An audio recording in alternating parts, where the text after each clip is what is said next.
ئێستا نرخی دۆلار 128 و 250 بەڵام ناجێگیریەکە ئەوەیە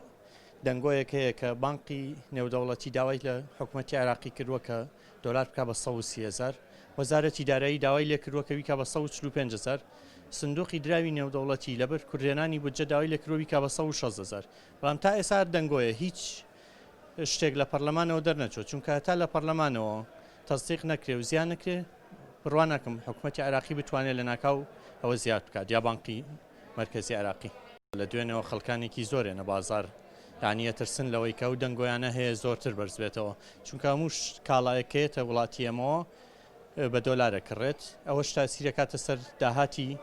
تاکە کەس لەناو خۆیان چونکە شتەکان بەرزە بنەوە خەڵک هەوڵەیەت دۆلار بکڕێ زیاتر.